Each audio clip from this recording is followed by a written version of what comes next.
कर्नाटक कांग्रेस में एक बार फिर भारी विद्रोह हो गया है। डीके शिव कुमार को सीएम बनाने को लेकर नारे लग रहे हैं। पहले तो कुछ विधायकों ने व्रत तक रख लिए।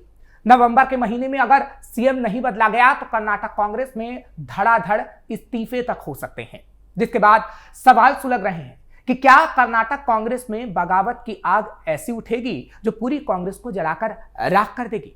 नमस्कार, कैपिटल टीवी का खास शो सुलगता सवाल देख रहे हैं आप। मैं हूं आपके साथ हर्ष भारद्वाज। नवंबर नजदीक है और कर्नाटक में जब सरकार बनी तो 2.5 साल वाले सीएम का फॉर्मूला लाया गया। अब सिद्धारमैया कुर्सी छोड़ने को तैयार नहीं।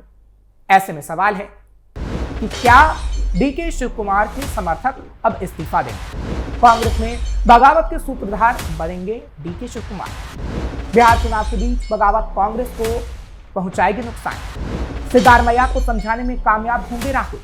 क्या डीके ने बीजेपी में जाने का प्लान सेट कर लिया है? कर्नाटक बीजेपी अध्यक्ष बीवाई विजेंद्र ने बिहार चुनावों के बाद कर्नाटक में कई बड़े राजनीतिक बदलावों का अनुमान जताया है।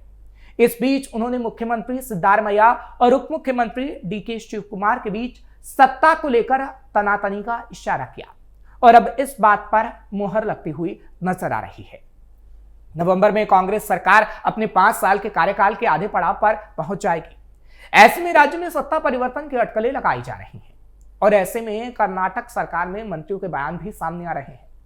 सिद्धारमैया के नेतृत्व वाली सरकार के 2 वरिष्ठ मंत्रियों ने कांग्रेस आलाकमान से आग्रह किया कि साल के अंत में कर्नाटक के मुख्यमंत्री पद पर संभावित बदलाव के संबंध में अटकलों पर विराम लगा दिया जाए, यानी मुख्यमंत्री ना बदला जाए। वहीं डीके शिव कुमार के समर्थक कांग्रेस आलाकमान से डीके शिव कुमार को सीएम बनाने की मांग कर रहे हैं। ऐसे में आपसी तनाव कर्नाटक कांग्रेस में खुलेआम नजर आ रहा है और तो और सूत्रों के हवाले से खबर भी है कि डीके शिव कुमार के समर्थक नारे तक लगा रहे हैं कि डीके शिव कुमार को सीएम बनाया जाए। पिछले दिनों तो एक विधायक ने डीके शिव कुमार को सीएम बनाने को लेकर व्रत तक रख लिया था। दरअसल कर्नाटक की सियासत में पावर शेयरिंग को लेकर चल रही अटकलों के बीच कांग्रेस विधायक डॉक्टर रंगनाथ ने एक अनोखा कदम उठाया था। कुणाल विधानसभा सीट से विधायक रंगनाथ, जो डीके शिव कुमार के रिश्तेदार भी हैं, कुणाल ने नवरात्रि पर 9 दिन का व्रत रखा था, लेकिन इस दौरान उन्होंने माता रानी से खुद के बजाय डीके शिव कुमार के लिए प्रार्थना की। रंगनाथ ने कहा कि वो भगवान से प्रार्थना कर रहे हैं कि साल 2025 के अंत तक शिव कुमार को मुख्यमंत्री बना दें। उन्होंने हाल ही में यह भी बयान दिया था कि शिव कुमार ही अगले मुख्यमंत्री होंगे। हालांकि इस बयान पर कांग्रेस ने उन्हें नोटिस भी जारी किया था। बीजेपी ने भी किया बड़ा दावा। जैसा कि हमने आपको प्रोग्राम की शुरुआत में भी बताया कि कर्नाटक बीजेपी अध्यक्ष बीवाई विजेंद्र ने बिहार चुनावों के बाद कर्नाटक में कई बड़े राजनीतिक बदलावों का अनुमान जताया है, लेकिन उन्होंने कई और बातें भी कही हैं जो इन बातों को पुख्ता करती हैं। विजेंद्र ने पत्रकारों से बातचीत में कहा कि कांग्रेस पार्टी में भ्रम की स्थिति है। पार्टी के विधायक सार्वजनिक रूप से नेतृत्व परिवर्तन के बारे में बयानबाजी कर रहे हैं। उन्होंने कहा कि सिद्धारमैया को जल्दबाजी में दिख रहे हैं। आपने 2 महीने पहले मैसूर में उनका शक्ति प्रदर्शन देखा होगा। वो अपनी ताकत दिखा रहे हैं। सत्तारूढ़ कांग्रेस के विधायक और मंत्री खुलकर अक्टूबर और नवंबर में क्रांति की बात कर रहे हैं, जो दर्शाता है कि कैसे कर्नाटक कांग्रेस में बगावत शुरू हो गई। उन्होंने बताया कि कांग्रेस के महासचिव केसी वेणुगोपाल ने अपनी पार्टी के नेताओं से नेतृत्व परिवर्तन पर चर्चा ना करने को कहा है और यह भी बताया कि इस मामले में पार्टी हाईकमान फैसला लेगा। विजेंद्र ने कहा कि कांग्रेस नेतृत्व में कोई भी ये नहीं कह रहा कि नेतृत्व में बदलाव नहीं होगा। इसका मतलब है कि बिहार चुनावों के बाद राज्य में कई राजनीतिक बदलाव होंगे। यह स्पष्ट है कि राज्य में अराजकता होगी। उन्होंने कहा कि सत्तारूढ़ पार्टी में भ्रम की स्थिति है। पिछले हफ्ते कांग्रेस विधायक एचडी रंगनाथ और पूर्व मांड्या सांसद एलआर शिवरामी गौड़ा ने दावा करके मुख्यमंत्री बदलने की बहस को फिर से हवा दी कि शिव कुमार नवंबर में अगले मुख्यमंत्री बनेंगे। हालांकि सिद्धारमैया ने फिर से दावा किया है कि वो पूरे 5 साल का कार्यकाल पूरा करेंगे। उन्होंने कहा कि वो अपने दूसरे कार्यकाल में 2.5 साल तक मुख्यमंत्री रहे हैं और अगले 2.5 साल तक इस पद पर बने रहेंगे। ये पूछे जाने पर कि राजनीतिक बदलाव की स्थिति में उनकी पार्टी क्या भूमिका होगी, इस पर विजेंद्र ने कहा कि जब स्थिति आएगी तब देखेंगे। बीजेपी एक जिम्मेदार विपक्षी पार्टी के रूप में काम कर रही है और आगे भी करेगी, और अगर कोई बीजेपी में आना चाहता है तो उसका स्वागत है। उनका इशारा डीके शिव कुमार की तरफ था। क्या बीजेपी में शामिल होंगे डीके? अब इस बात के बाद एक बार फिर अटकलें लगाई जा रही हैं कि डीके शिव कुमार को अगर सीएम नहीं बनाया गया तो पाला बदल सकते हैं और बीजेपी में जा सकते हैं।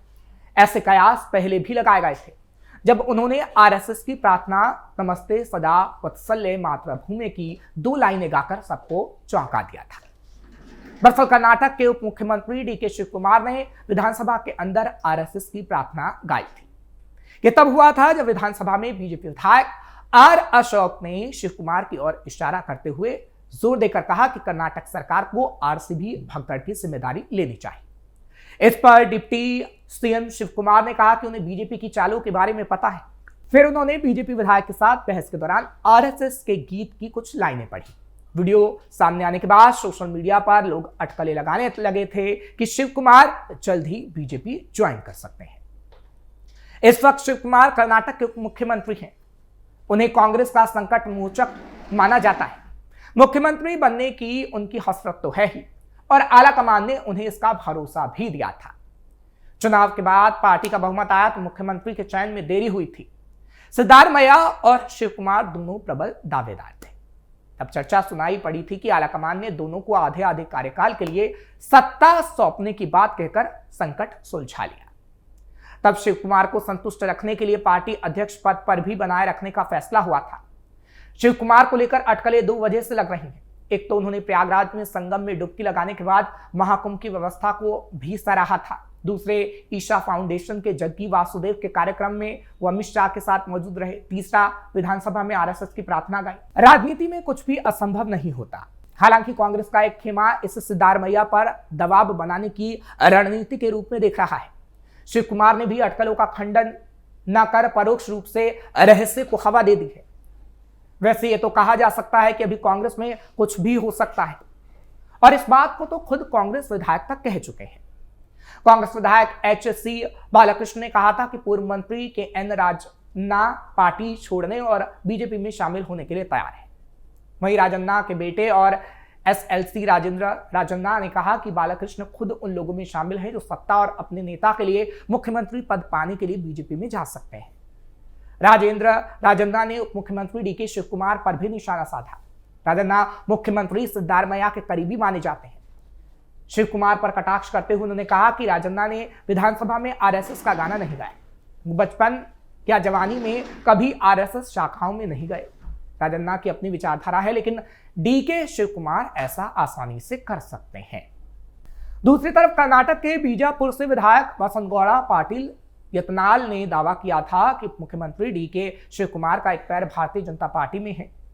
अनुशासनहीनता के आरोप में बीजेपी से निकाले गए यत्नाल ने दावा किया कि दिल्ली में शिव कुमार को मुख्यमंत्री बनाने के लिए चर्चा हुई थी। इस बात को हवा मिली और यह बात सोशल मीडिया पर छा गई।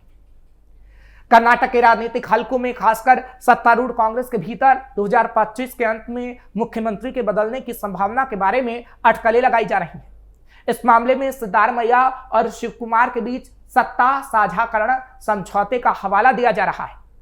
इन अटकलों के बीच सिद्धारमैया लगातार दावा कर रहे हैं कि वो पूरे 5 साल के कार्यकाल के लिए मुख्यमंत्री रहेंगे।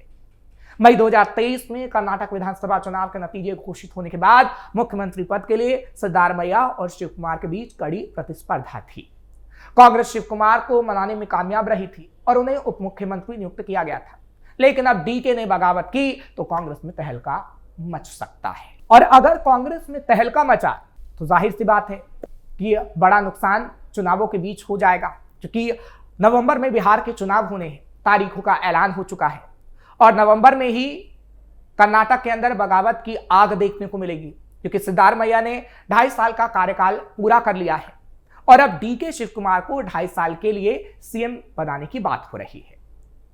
जहां नवंबर में कांग्रेस बिहार में जनता से वोट मांग रही होगी, तो दूसरी तरफ कर्नाटक में आग लग रही होगी, बगावत हो रही होगी कांग्रेस के भीतर ही। ऐसे में सवाल तो पूछा जाएगा और सवाल जनता पूछेगी कि जहां पर आपकी सरकार है वहां पर तो आप हालात को काबू में कर नहीं पा रहे हैं और ऐसे में बिहार में आप सरकार बनाने का दावा कर रहे हैं। और अगर बिहार में आपकी सरकार बनी तो क्या वाकई ऐसा तहलका बिहार के अंदर भी मचेगा।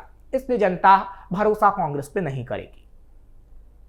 इसलिए चुनावों से पहले पहले कहीं ना कहीं कांग्रेस को इन चीजों को सुलझाना होगा, और अगर ये बातें नहीं सुलझी कर्नाटक के अंदर तो ये पूरे देश में फैलेंगी, और उसके बाद कांग्रेस से कड़े सवाल पूछे जाएंगे कि कांग्रेस अपना खेमा नहीं संभाल पा रही है तो आखिर वो जनता के मुद्दों को कैसे संभालेगी और उस पर काम कैसे करेगी। फिलहाल आपको ये खबर कैसी लगी कमेंट सेक्शन में जरूर बताएं। खबर को लाइक शेयर करें, कैपिटल टीवी को सब्सक्राइब करना मत भूलिएगा। सुलगता सवाल लेकर कल फिर आपके सामने हाजिर होंगे। मुझे इजाजत दीजिए, नमस्कार।